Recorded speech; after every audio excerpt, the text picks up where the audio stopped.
listening to the Metal Command Podcast. Greetings, everybody. Welcome back to the Metal Command Podcast. Tony here with you. And many of you know Mark Zonder. If you're into heavy metal, if you're into prog metal, you definitely know who he is. He played in Fate's Warning for a number of years. And he also plays in the band Warlord and was just on the show recently to talk about the newest Warlord album called Free Spirit Soar. And Mark is coming on the show again because we are going to talk about the next A-Z album. Now, A-Z is a band Mark started that featured Fate's Warning singer Ray Alder. And there is a second album that will be coming out at some point, probably in the next year or so, which also now features Nick Van Dyk from Redemption. Redemption is a phenomenal progressive metal band that I absolutely love, and Nick is a fantastic guitar player. And to have Mark and Nick, who are longtime friends, on the show at once is truly something that's a lot of fun, and we talk about the upcoming A-Z album. Now, I will say this. I have heard some of the rough mixes of the album. I have been sent those to kind of give my input, how do I think it sounds? And of course, I get to hear some of the new songs and the new music coming up on the album. And I have to say, I think the album is probably going to be better than the first one, as well as the fact that I think the production and the mix and everything's going to sound a lot better. The first A-Z album, in my opinion, was an amazing record. I'm thinking this next one is going to be a great album. And to talk about the album, I have Mark Zonder and Nick Van Dyk here on the show today. So with that said, here's the interview with myself, Mark, and Nick. Check it out. Welcome, everybody, to the Metal Command Podcast. I'm joined yet again by Mark Zonder, of course. We just had him on the show talking about Warlord and a little bit of the A-Z thing going on. And I have Nick Van Dyk, who, of course, is a guitar player in Redemption, who put out a fantastic album last year, and who has put out a series of great records, actually, and who is also playing on the new A-Z album. So, gentlemen, it's great to have you here, and I'm really looking forward to talk some music with you today. Well, thanks for having us, Tony. Great to be here, Tony. So, I've heard some of the rough mixes of the album. Nick, just so you know, I told Mark that this was the first album was like a perfect record. Like everything about it, from the songwriting to the production to the performances, I thought were fantastic. And now you have another record coming out, and I think it's a little heavier. I think everything about it sounds amazing, and it's like I think it sounds like it's going to be better than the previous one. So how did you guys get involved together to play on this? And I know you guys known each other for a while, but Nick, talk about Nick or Mark, whoever wants to jump in on this. How'd you guys get together to play on this record? I think this will be like Rashomon, where there are two slightly different takes on the same story, but I'll bet they're consistent. So, Mark, you should go first, and then I'd love to get my version. Okay. Well, basically, I did the first record. It was one of those things, we've talked, Tony, we've done the interview for that one too, and it basically, it's like my idea. I mean, it's like I got to that point where I played in enough bands, and not that I was told what to do, but there's certain things I wanted to do and I couldn't do them because, it's a group and everybody has a say, or there's another leader. So when I started this, I had, very, very distinct ideas, and we did the first record. I hook up with guys. I was very transparent, saying, hey, this is what I want to do. Everything worked out great. And then basically what happens is the record comes out, and long story short is they don't want to go out and play it live, which was kind of funny because when we got together in the beginning, I said, hey, this isn't a project. I want to have a band. I want to go play this music live. We're going to go do this. So basically they disappeared for 3 or 4 months, and I just said to myself, I can't sit here and be held hostage by these guys. No response whatsoever. They have a record that charted. They probably have more Facebook hits and posts than they ever had in their life. Everybody got paid. I don't understand the problem. I was very open. Tried to get in touch with it, just nothing, zero. So I said, I can't wait for this. So I started to go out and finding other people to write with, and nothing was really coming across too much, and it just wasn't really happening, but I knew I couldn't just sit here. So me and Nick, we go to see Kansas, and, it rolls around where, hey, why don't we start writing music together? Nothing to do with A through Z. Just let's start writing music together. Let's see what we can come up with. We talked about it for 30 years or something, or, something crazy. And so we start writing, everything's great, it's really, really cool. And then, moving right ahead, there's the Heavy Metal Hall of Fame induction with Chris Pelletieri and Lou Gramm, and I'm playing with Chris just like 3 songs or whatever. And Nick comes, he's coming, and I'll never forget, we're standing backstage kind of thing, and it's a bunch of people standing around, a bunch of noise, and so on and so forth. And Nick says to me, he goes, "Hey, I know you put a lot of time and energy and effort in it. If you want to take this music, when we can do A through Z," he goes, "I'm good with that." So I didn't know whether to marry him or kiss him on the lips at that time. I was a little confused. But no, that's how it got to there. We didn't start off going, "Hey, Nick, let's go do A through Z." This kind of started just Nick and I and see where it was going to go. And then when he said that, I thought it was a beautiful thing. It really, it was a beautiful thing from a business band kind of thing that, okay, great to continue, but just for someone to have that much thought and compassion, I guess you could see, because he knew the whole thing. He saw the whole thing from start to where it wound up at. And the fact that he wanted to be able to help pick that up and keep it going instead of just letting it die after all that hard work and everything, I was very impressed and very touched. That's sweet of you to say. I think that's pretty consistent from my standpoint. And, I've obviously been a fan of Mark's for 40 years now, and a friend for close to 30. So the opportunity to work with Mark has always been something that I wanted to do. And we did go to that Kansas show and talking about how there aren't that many bands making music that is not so progressive that it's trying to force it down your throat, but is a little bit more interesting and sort of tweaks the normal formula. And he's like, you want to do something like this? And I'd love to do that. So we started working on some stuff and started vibing immediately. And then we did go to the show, and look, I was not involved in the first A to Z record, obviously. And I don't know, I know Viv, I don't know you, and obviously great players. So I didn't have any vested interest in any of that, but I know that Mark had said he had parted ways, and we were talking about working on music, and I was aware of how much time and effort he had put into building that momentum. I'm like, look, if you want to call whatever we're working on the next A to Z record, I'd love to do that. Whatever you want to do with it is great with me. I'm just happy to be working with you. And so Mark, who has been the father of this project, and by the way, who has frankly constantly tried to talk down how responsible he is for this, and is so inclusive and so happy to work with others and so happy to take their ideas, but really puts his heart and soul into this. So it's just a privilege to be involved, and I'm incredibly gratified that it's turned out as well as it has, and most importantly that Mark is one of my musical heroes, is as excited about it as I am.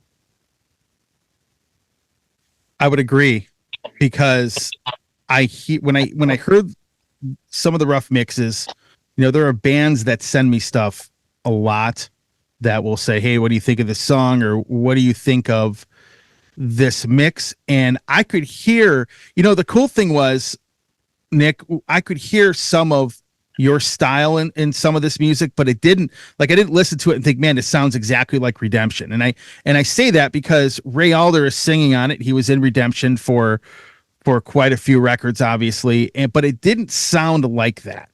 It's funny. I tried specifically to write a little bit differently. Look, this is meant to be really, accessible, hook driven, great, beefy, Journey on steroids, great, just great songwriting with hooks. And there were a couple of times when I'm like, there's a little bit of redemption in this bridge, or there's a little bit of redemption in this verse, but it never really tipped over into, I wanted to keep a fairly clean line, but it's still, I write the way I write. And what's neat about this is the give and take between Mark, this is an album, and I don't want to speak for Mark, who has probably a better handle on the creative vision than me. This is a lot about groove, and there's groove in Redemption too, but this is really about accessibility and Mark's drumming and his long-standing collaboration with Philip Bino, who's an incredible bass player, and the way that, Ray contributed lyrics and melodies. So it's going to sound a little bit different than the way I would write for Redemption. But the give and take between me sending Mark ideas or him sending me ideas, and then going back and reworking that until it gets really dialed in, was a new and really cool experience for me. And I think it shows in the songs. No, absolutely. The really funny story is the very, very, very first song that Nick sent me, as I remember, wound up being the quote most progressive on the record. And it was like we started there, and I tried to apply my touch to it to kind of bring it in. You know, there were 7s and 5s, and it was kind of, okay, let's make these 10s and 14s so it's going to groove and everybody can follow it. But it seemed, I think, it was weird because, in a good way, that after we kind of got that thing going, everything that Nick sent me after that, he kind of not adapted and changed, but he got it. He got, okay, we're let's go this way. And there's still, yeah, I think that the main difference between the two records basically is this one, there's a little bit more playing. There's a little bit more of guys really stretching out. And also the fact of the songwriting is just has a little bit more of an edge to it. It actually has a lot more of an edge to it. Right. And again, though, it's the same philosophy. Everybody just do whatever you want. You know, do whatever you want. I don't think I ever said to somebody, dude, that lead sucks, don't play that. You know, do something else. Or I don't think anybody really said anything like that. It's just, you get guys at a certain caliber and you don't hopefully have to do that. Mm-hmm. You know? And there was like an unspoken, like I would send a demo to Mark, he would come back and the groove on the drums might be a little bit different, or he would play some really cool invented stuff, and I'd be like, oh, I get it. And then I would redo a little bit of the guitar to sort of be lockstep with what's happening on the drums, and the bass is, of course, completely dialed in. It's actually really neat the way it came together. Mm-hmm. I think it really, really proves, and it's something that, you know, you can put on my headstones, but when you're working with pros, it's easy. And when you're not, and all you need is one guy in a band that doesn't hold up his little thing, and it feels like you're just grinding it out on a train track and going nowhere. I mean, this came together and moved so quickly, and I think the word efficiently comes into play. It just reaffirmed my belief that, you know, quality is quality. Yeah. I think musical chemistry has a lot to do with that as well, because absolutely. I mean, you could bring in pro guys that have been accomplished and have done a lot, but if they just don't mesh musically, you know, on top of that, it just doesn't work.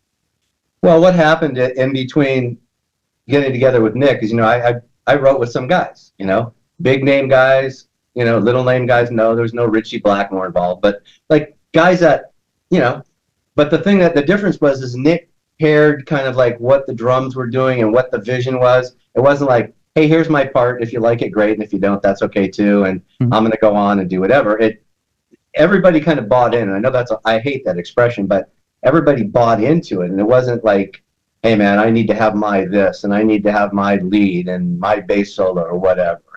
And it was just, again, when you work with professionals, you know, that are high quality and they get it, it's lovely. You know, I think Bino, after the last record, said to me, with all the turmoil or problems what happened with not going out and playing live, goes, man, I thought making the record was supposed to be the hard part, you know, and making the record was a walk in the park. I mean, it was great. I woke up every morning excited as hell. Nick probably has 275 texts from me. Man, I'm in the car. I just listened to number 6. Man, it's kicking my ass. I mean, I just couldn't help myself how excited I was about it.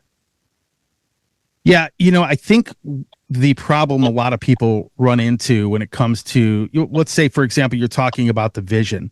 I think a lot of people get caught up into, and I've been, not only have I dealt with people like that, but I've been that person way, way back in the day when I was younger, where, you know, you want to put some kind of stamp on it that when really you should just write what's right for the song.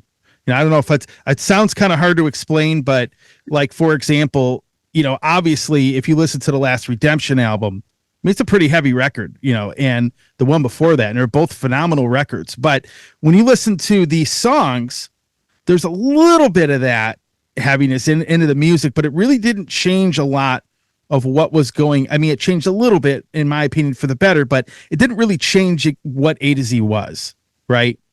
And, Nick, the way you're talking about it, it almost feels like, hey, I wrote what was right for the songs that were there, or what Mark was playing. And unfortunately, you run into this mentality with some folks that they don't do that. I got to put my stamp, and I got to put this here. I don't care if it fits or not. It's going to be there. And that's why I think the first record, and even what I've heard from this new one, that's why I think these songs are great. Actually, what you just described was part of my career with Fate's Warning.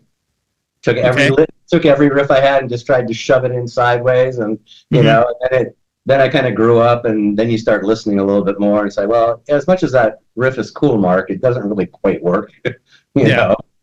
But I know. I'm going to disagree with you there, Mark. I think what you played with Fate's Warning worked great. But okay, I'll go with that. But trust me, you should see what's on the cutting room floor at times. You know, the biggest discussion in Fate's Warning was when Mark busted out the old cowbell, and it was like, what the hell's that? What's going on? So kind of worked in mind. It worked, but You know what, Mark? If you listen to the interview with myself and Giles, I think he would disagree with you on that. He would agree with Nick. Okay. Although we had our cowbell moment on this record too, so. Oh, dude, I got 9 of them. I got to use it. They were talking to me in my sleep. It's like, play me. Well, that really actually goes back to Warlord and Lucifer's Hammer. That's like that, But I always loved that with Ian Pace and Deep Purple, and and all those kind of guys that were playing that kind of stuff. I always thought it was cool. Cozy Powell played it all the time. Yeah, absolutely. And those are some legendary guys too. Oh, absolutely. Yeah. So really quick, before we get into more A to Z stuff, I'm going to ask each one of you something about obviously the other bands that you're in. So Nick, I got to be honest with you. I Am the Storm is probably my favorite Redemption album. And awesome.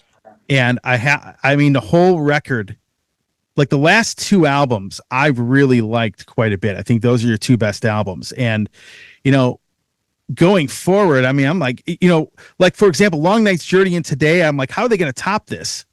And then I Am the Storm came out, and I thought that was a lot better than the one before that, which I really liked. What are you guys up to? What's Redemption up to? You writing for another record at some point when you're done with the A to Z thing? Beginning to. We had a couple of songs that we were still sort of working through on the last one, and we had more than enough music. It was the way COVID set in, we actually thought we were going to write 2 records at once, and then I started getting antsy. I'm like, let's just release a record. We got a record and a half of music done. So there's a start on a couple of songs. I've got a lot of ideas that I need to sort of put together, but haven't really started yet. I'm pleased that you like them. I'm pretty proud of them myself, and we have a sort of set our own bar. It's not based on commercial success because, we are an obscure little band, an obscure little genre, but I do feel I obviously want to create music that I think is good myself, but we have a kind of a unique and special relationship with our fan base, and I feel like a duty of obligation to deliver for them, and I'm certainly been appreciative for many years of your consistent support. So I want to make a record that Tony Webster's going to like, and hopefully we will. I will say, to sort of provide some connective tissue here, one of the great things that's happened for the last 2 records for Redemption, we're also very fortunate to have on the new A to Z material, is Simone Mulleroni, who's, I think, pound for pound, may be as good as any guitar player in the world. Unbelievable technique, unbelievable taste. His role in Redemption is to play over stupid time signatures that nobody else could manage and just come up with insane stuff. His role here, sort of he kind of wanted it, was to dial it back and just focus on being like Neil Schon style, just super melodic, super tasteful. And he brings his own sort of sense of flair to it. But every note is just, you listen to a solo of his or just a little intricacy that'll add to a song, you're like, God, that just elevates it. Every note elevates it. And so very lucky in both of these creative expressions to be able to work with Simone. No, he's definitely, it's interesting because I met him as just doing the mix on the first record. He didn't play on the first record. And then when we were doing the second A through Z record, Nick suggested that, Simone's like this ridiculously amazing guitar player. And as much as, I mean, his leads playing is phenomenal, and he can kind of do it all, and he adapts to the song unbelievably well. Two things. Number one, in his lead playing, you know what he's going to play in the next bar without hearing it, just because he's like talking to you. And there's so many times when he first played stuff for me, I kind of knew where he was going just because it's that relatable to an audience. But the other thing is he really took on that kind of Steve Lukather, Neil Sean style role of guitar orchestration parts that are countering what Nick's playing in the rhythm section. Mm-hmm. And that's kind of, that just took, talking about taking songs to next levels. And it's like, well, wait a minute, we sounded like a three-piece, we sounded like Robin Trower, now all of a sudden we sound like Genesis. And it was just, his parts just added, the musicality was just amazing. And again, dude, do whatever you want. Just go crazy. Whatever you think, everybody loves you and trusts you, just go. And it's the greatest thing in the world. And you hear it back and go, it's exactly what I was hearing. Yeah, no, absolutely. So Mark, really quick, before I get back into some of the A to Z stuff going on, the Warlord album, it's been, I don't know, a couple months now that thing's been out. How's the reception been? Because all of the hate seems to have dissipated. When you guys announced you were going to put the record out, there are all these haters. Now I don't see any of them. How's that been? It's been great. It's like your typical Warlord record, big hype, and after a month it's kind of gone. I mean, truth be told, the business isn't the greatest business in the world. No. We are going out to play some live gigs, but again, it's there again, like a lot of bands. We have our fans. We're not reaching into the Taylor Swift crowd. We're not hitting the Foo Fighters crowd. Warlord is Warlord for people that kind of grew up with it. Maybe they turn it on to their kids. High Roller, the record label, has been absolutely great. Just great. But it's not Capitol Records. It's not A&M or Atlantic or whoever's around these days. So it's very niche, as they say. But the response has been great. Yeah. People are going to say whatever they're going to say, and that's fine. But no, it's fine. But just kind of have to manage expectations, as they say. And I'll be honest with you, it was a weird one for me because Bill wasn't there, and everything I'd ever done. It's almost like I'll never forget my mom telling the story how she'd never been to a movie in her life without my dad. And then when my dad passed and she went to the movie, it was kind of weird, that kind of thing. So I don't know. I'm back. No, it was interesting. It was cool. I'm glad we did it. I'm glad we kept Bill's music alive. But it was kind of strange at times. Everybody did a great job, and again, all pros. Everybody went the extra mile. There's nothing wrong with the band. It was just me psychologically, kind of a weird one for me. I'm used to just Bill and I doing what we're doing, and that kind of thing. So it's just weird. Great. So if you guys had to describe if you guys had to describe this new A to Z album compared to the previous record, give a quick description of it. What would your description be? If someone comes up to you and says, you have another album coming out, what does it sound like compared to the first one? What would you say to them? You're up, Nick. Oh, I was going to say that's a Mark question because I didn't work on the first record.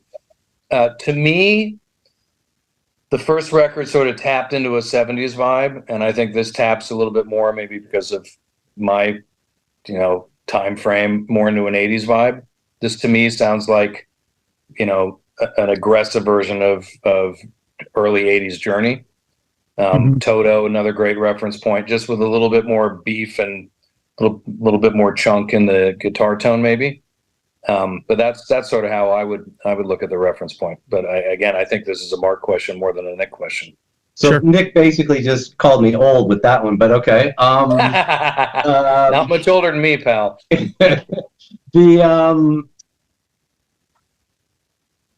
There's a different approach, obviously. Songwriting, it's heavier, but it's not heavier in a grungy, grindy kind of thing. I like to sometimes go back, and I kind of tripped on this the other day with, you have the first three Journey albums, and no Steve Perry, but the playing's kind of like intense and it's all over the place. It's jazz, fusion, rock, metal, whatever. And then you have Steve Perry come into it later, who on that, especially the Infinity album with Wheel in the Sky and other things, before it really went commercial, they were kind of in that thing. So not to keep referencing Journey, but it does have kind of that kind of thing to it. Edge of the Blade, Separate Ways.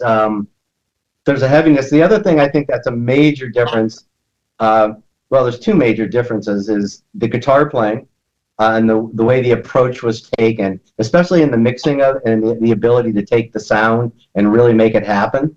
That Simone took care of with that as far as from a mix point of view. But the role of the keyboards. In the first record, the role of the keyboards were more of, yes, Genesis, because that's where Viv was coming from, kind of more of that lighter kind of thing. But this one is definitely John Lord. Jimmy's all about the B3 and the Leslie and that kind of thing. It's just, this is more of a, I can see this. The one thing I really like about this record is I can see this record letting us play with bands that are a little heavier, where we only had the first record in that style. We could have never gone that far as the heaviness. Still has the big choruses, still has the big hooks. There's no 12-minute songs. It's just like in your face. You're supposed to get up and move. That's what it's about. You're supposed to be able to feel it in the groove and the pulse, and then all the frosting that goes on the top. That sounds like a good description. I would probably say my description, at least from what I've heard, is a combination of what you and Nick said. Like when you talk about kind of going, like 80s a little bit, Edge of the Blade was like the first thing that I thought of actually when listening to the stuff, but it doesn't sound dated. It sounds a lot more modern than that, but it's the same kind of songwriting in a sense. And yeah, I mean, there is a difference. I think the songs are just as catchy as the first album, but I think it's just a little bit of a heavier record. I think also there's a little bit more of syncopated playing at times, and it definitely a little bit more progressive per se, as not just boom tap boom tap boom tap. There's things, and you can catch it after the first 4 bars, but it's not so Survivor, REO Speedwagon, kind of like just straight, kind of great songs, but just straight. We kind of get a little funky at times, and but it works. I mean, it works amazingly well. And the album sounds good. Simone is amazing. Yeah. I mean, by the way, you can only do so much if the raw ingredients don't sound great, and Mark is so dialed in with his drums and reasonably dialed in at this point on good guitar tone, and certainly it's stuff that Simone knows how to mix, because he's done probably 3 or 4 records with my guitar tone now that he helped actually dial in. So yeah, and then Philip has an unbelievable bass tone. And the other thing is, in contrast, the Redemption, by the way, this is by no means a AC/DC record. There's a lot going on, not to take anything away from them. There's a lot going on here. There's less going on. Redemption's been described as like a 12-layer chocolate cake. Sometimes there's an awful lot going on. Here it breathes a little bit more. So I think the ability for Simone to make it just sound as good as it can sound without having to service 7 different counterpoints that are happening at the same time frees him up to make it really sound great. Yeah.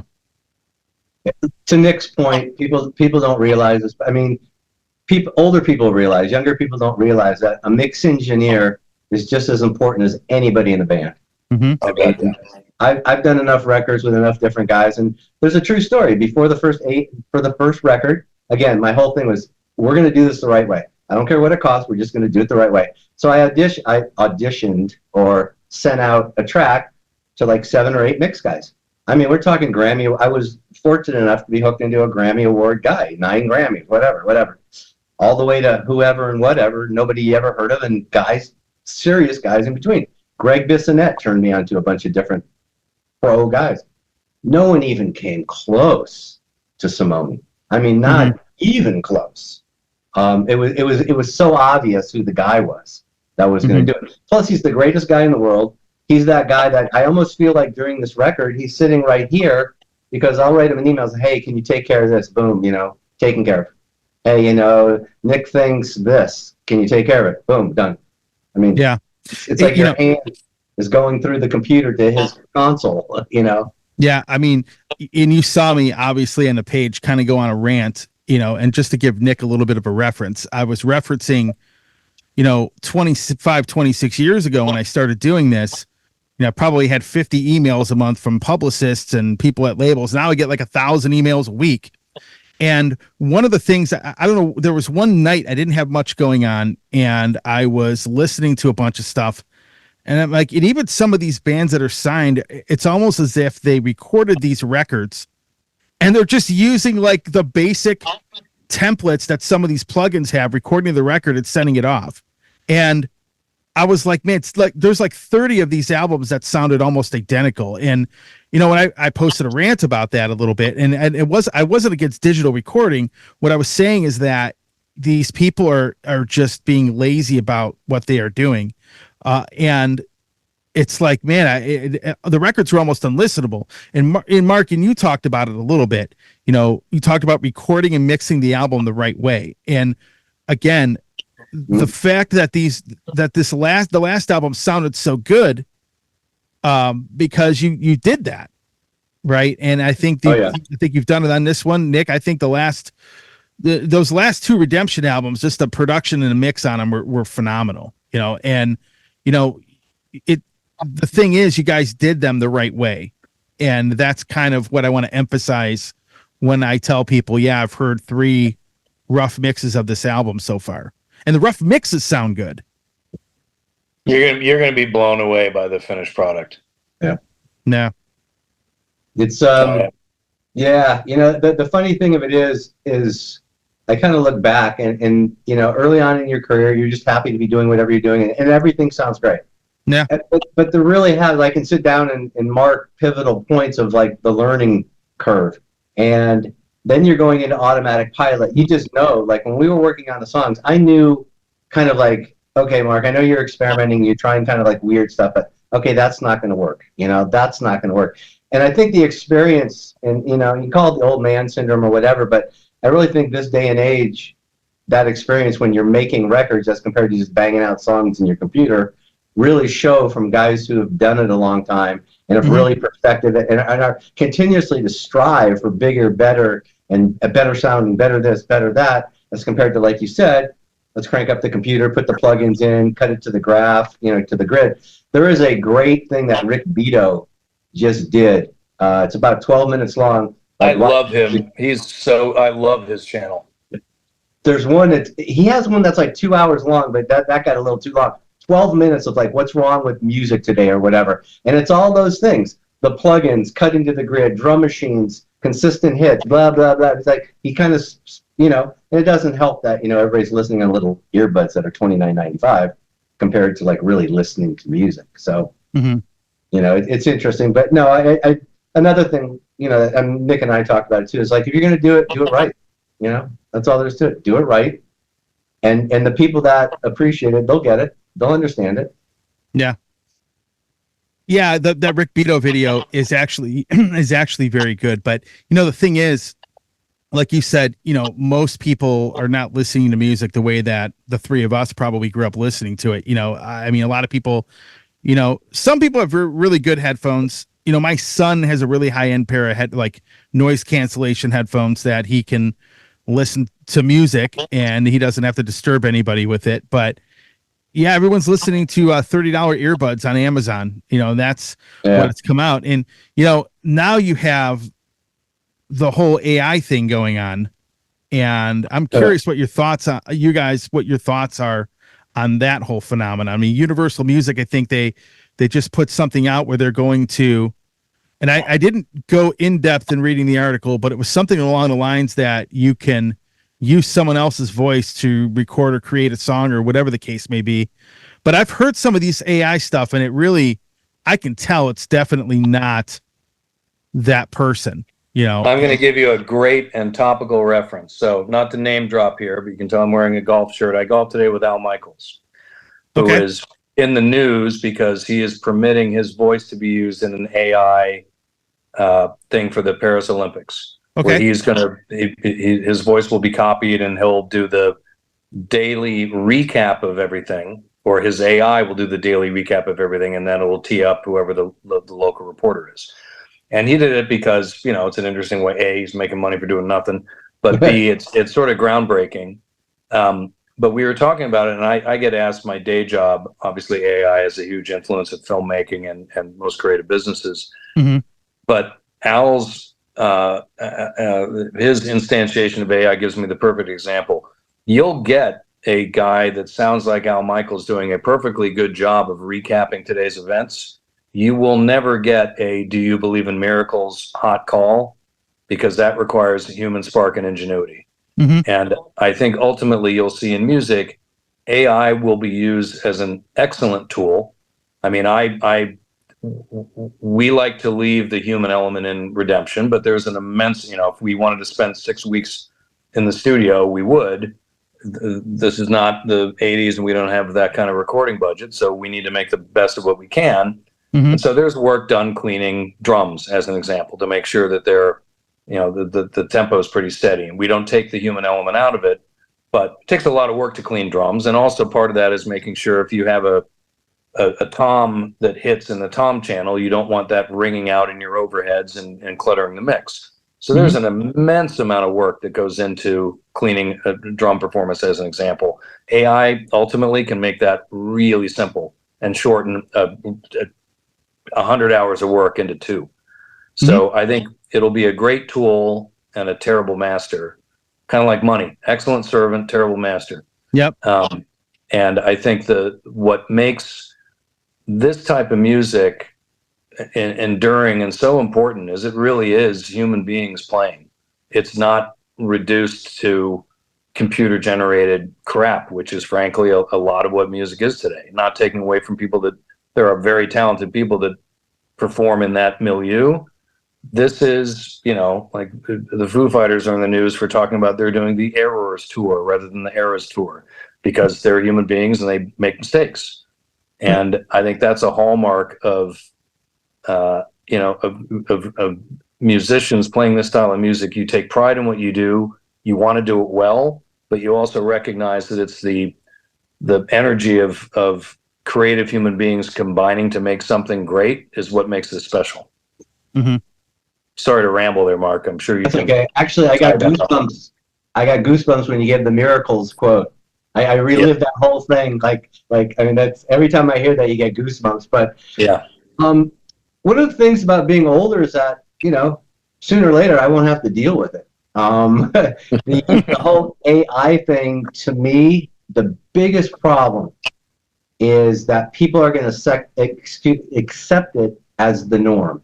Just like now, they're listening to earbuds on 29. Oh, I don't need to hear the first Rainbow record. I'm just going to go over here and, or somebody's going to quote, "Hey, here's stuff that sounds like Rainbow," and they copy it and twist it, and people don't know any better of what it was originally. So all of a sudden, you might get to a point where it's like, okay, well, AI doesn't really cost anything compared to what you're going to have to do for a band. And if it's all about just people, quote, listening to music and buying it on Spotify and getting their subscription or whatever, that's the only thing that's a little leery to me. The whole AI thing has been around since the second the drum machine came into play. That's technically AI kind of thing. It's, it's the first step of taking the human touch out of music. And okay, we're just going to program it up on this thing, and away we go. And then you got into auto-tune, you got into cutting to the grid, you got, beat. I didn't even know about this, but I guess there's something on all the DAWs called Beat Detector, where it can figure out your beat and then put it all like right there like that. We don't talk to drummers about that tool, Mark. Oh, do we? I was going to say, that's cheating. I mean, because I'll never forget, this was a great, kind of funny story. Warlord going in to deliver us, okay? 8-track studio. The engineer's smoking crack cocaine the whole time. We don't know what the hell's going on. And, we're just happy to be in the studio, and we're cranking out Child of the Damned. And the engineer goes, "Hey, I got an idea. Let's put up a click track and see how that works." And it was like the first time a click track had ever been introduced. And I'll never forget being in that studio thinking, okay, Mark, when this is over, you'll be selling your drums and you'll be going back to being an accountant. But that whole thing of like learning in the step by step on how to get to where you are, as compared to now you can just push a button and it's kind of there. By the way, there are not a lot of people that could play double bass 140 beats per minute perfectly to a click when there's no ability to edit it for 4 minutes straight to this day. So give yourself a little credit. Yeah. When it gets about 220, I gotta say I'm done. I have these guys send me these tracks, and it's a drum machine because it ain't Dave Lombardo. Okay, it's a drum machine. And I'm like, you're out of your freaking mind. Yeah. I go. For my first question, I want to. Half the time I watch different videos on YouTube or whatever, I just kind of go, why? Yeah, who needs this? Yeah, it's like the guy looks like he's having a stroke. I mean, it's like, why? Why are you doing that? But anyways, no, it's I mean, it's a great tool, and the only way probably that we've been recording over the last 10, 15 years is because of the computer. We don't have the time and the money to go into like real studios, and I mean, 70% of them are out of business, but it's a double-edged sword. But the AI thing, I think you guys probably saw that thing with Through Different Eyes, or Dio singing a Fates Warning song. I don't know if you saw that, Nick. No, Yeah, I saw that. I saw it. I gotta look for it. It's goofy. It's just goofy. That's all I can say. It's like, but the funny part of it is, if you played it to a 12 or 15-year-old kid and say, "Hey, man, this is Ronnie James Dio," he was. They're not going to know the difference. Warning. They're not going to know. So that's the only thing that kind of scares me, that it starts wingling its way in, and it's like, well, is it live or is it Memorex? That thing. So I would agree with you guys, and it's funny. I was looking at recording budgets that, from like the 80s and the 70s. Some of these bands were spending like back in the late 70s or early 80s, $700,000, which obviously you adjust for inflation is a lot of money. Or looking at like Def Leppard spending like $3 million to record Hysteria back in late 80s money. I mean, imagine if like bands had those kind of recording budgets. I mean, it's pretty insane to think about now, back then. And AI tools, they've been around a while. I mean, they've been around in photography for a very long time. I use them to edit videos. I use them to do photo restoration. If I go and tell AI, hey, I have a slide from this kind of film, it can give me, it doesn't, it's not 100%, but it'll give me about 75% of what it should look like, especially if it's faded, so you could do that now where, and that's ability's been around for a while, but now it seems like in the last like 3 years, man, this stuff has kind of taken off. Here's a Nick Van Dyke story for you that reminds me very much, because this whole thing we're talking about now, I'm going kicking and screaming into it. Just I'm not into it at all. Just give me the drums. Just let me hit the record button, put the clip up. Let's play. I'm not into any kind of beat detection or any of that kind of stuff. Long time ago, Mr. Van Dyke over there was the first guy who gave me a computer, because I thought the computer thing was just going to be a fad. Okay, I'm going to stick with my outboard gear here. I'm good. And Nick gave me that first computer. I'll never forget it. And obviously, we all live in a computer now. So what kind of computer did he give you?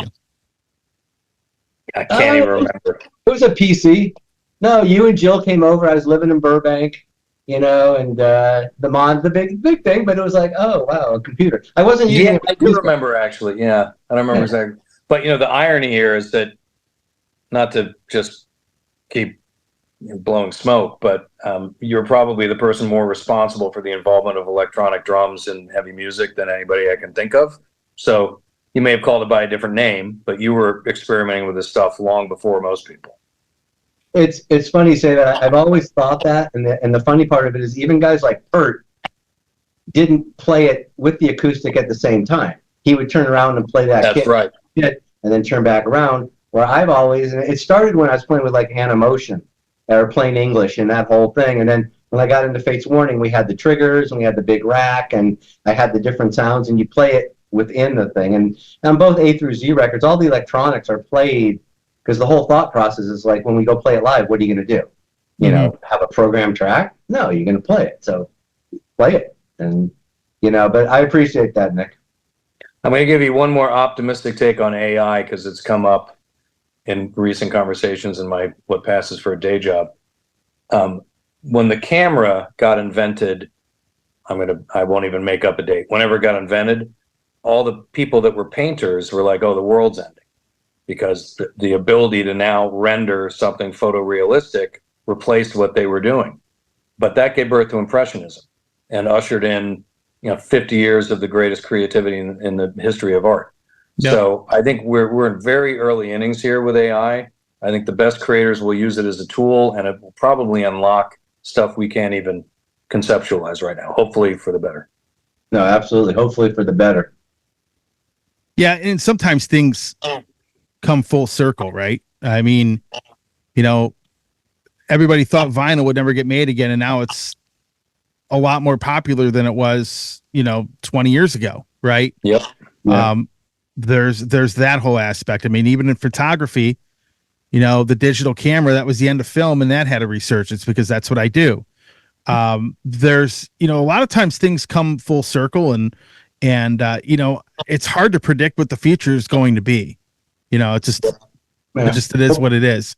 But I like your analogy, Nick. That's actually a very good one. Good. That's kind of interesting though, because the A through Z records were hopefully in that thing of coming back around again, where it has that kind of that 80s, 70s kind of thing that you don't really see this day and age. I mean, there's not bands out there. I mean, you have the legacy bands that are still out there doing their thing, that were the originators of that style of music back then. But I don't hear too many new bands that are coming out that are playing that style of music. Mm-hmm. And I always thought it was very important to have it sound like nobody else.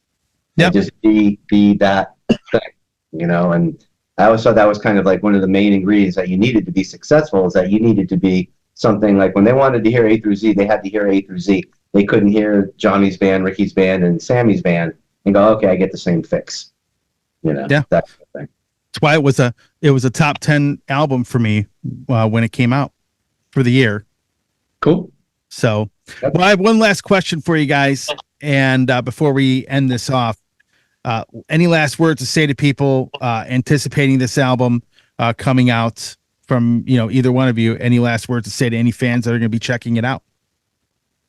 I think that's another Mark answer. I will just say it has been like such a delight to work with Mark on this and see it come together, and I'm like beyond enthusiastic, but just in general, but particularly that Mark, whose body of work speaks for itself, is as jazzed about this as he is. The fact that he considers it a worthy addition to his discography, I think people are going to be pretty fired up when they hear it. It's really been a lot of fun. Don't let Nick downplay that, because he's probably more of this than I am with the songwriting and the guitar playing, because as much as I think the drums are cool and they're cute and everything, that's not a record. And, and there needs to be a foundation. His contribution, I mean, he gave me life back, because the A through Z thing was basically flat on the floor. And with that, I'm eternally grateful. And I just had this feeling that it was going to be great, just because, you deal with professional people, you deal with responsible people. And, I learned, you really need to surround yourself, with your friends, your family, and the people that you love, that that are going to be there. It's like, hey, Mark, I'm not really digging this part. Can you change this? Okay, cool. Let's not do it. And then 6 months later, you're holding a grudge or something. I mean, it's like, it was just such a great experience. And Nick's all over this record. I mean, like nobody's business all over. A different side, I think, than people are going to see. I think this is going to attract more to a heavy crowd, and also to a little bit more of a progressive crowd, per se, because it definitely gets in there and does its thing. So we're all very, very excited about it, and I couldn't be happier with the results. I listen to it every day, and I'm super excited. And again, like I said, I text Nick way too much, but it's my enthusiasm. So makes my day, buddy. Tony, you're going to have us back on when this comes out, I hope. Absolutely. And just so you guys know, I'm not going to downplay the fact that I was pretty excited to find out that you two will be working on this album. So we'll just. I'm glad to hear that. I hope some people are pretty tickled by it. And of course, we barely mentioned the fact. I mean, it's great to work with Ray again as well. I think there's a special chemistry that Mark and Ray obviously have had for many years, but it's nice to triangulate given the fact that Ray and I worked together so well for so long, and it's it's like the dysfunctional family here. You got people coming in and going out, and this guy, there's definitely a connection there. I mean, let's face it. You go back to the very, very early Fates Warning days and stuff, and hanging out in LA in the studios when Ray was living there, and all that kind of stuff, and all the dealings that you had with him for the records that you did. So it's not incestuous, but it's definitely connected. That's a good word. Not disconnected, but it's connected. I like the analogy, guys. Well, hey, I'm going to hit stop here in a second, but it was great having you both on. Seriously. Thanks, Tony. We really appreciate it. Absolutely.